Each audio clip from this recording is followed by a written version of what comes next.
お寿司をこう握ったりとか調理している姿を見て「お、やるじゃん、もう女の子なのにすごいね」。それって男性の寿司職人という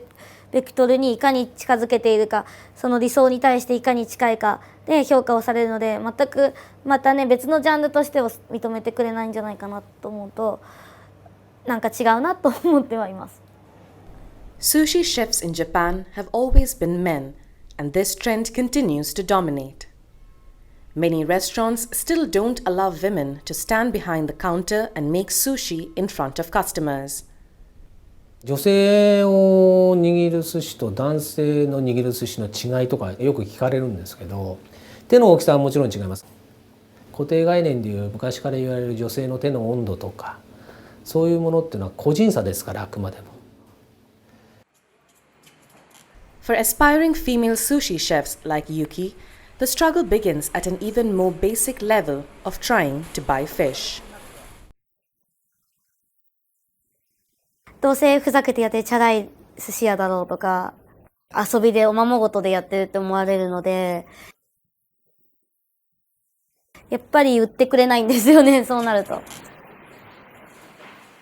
あ、君、ダメだよ、失神みたいな感じで言われたりとか、そういうことも普通にありますね。断られてもしょうがないなって思うので、今は一つずつ実力をなでしこ寿司ですっていうだけで、あ、お世話になりますみたいな風になるのを一つの目標にはしています。春夏秋冬、それに合わせて魚が泳いでいて、ここに季節の野菜を重ねて、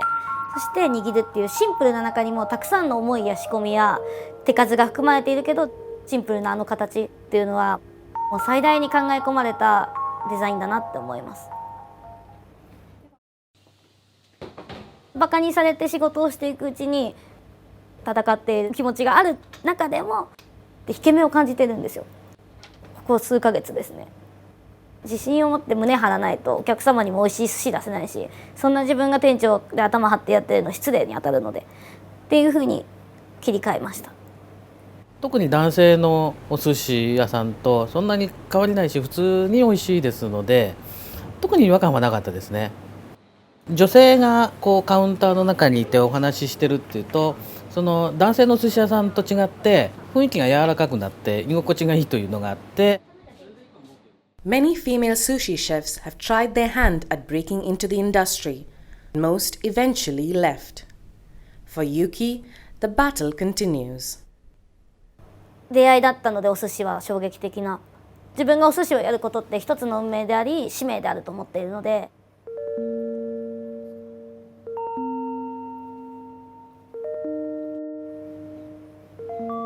女性寿司職人として社会にメッセージを送りたいとするならば、諦めないでほしいなって思いますね。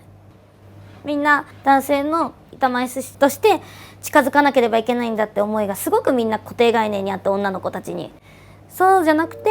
女の人だったら女の人の良さ、女性らしさを忘れないで、新しいことを作っていったり、新しい気持ちで何かを変えていくっていう気持ちを忘れないでほしいなって思います。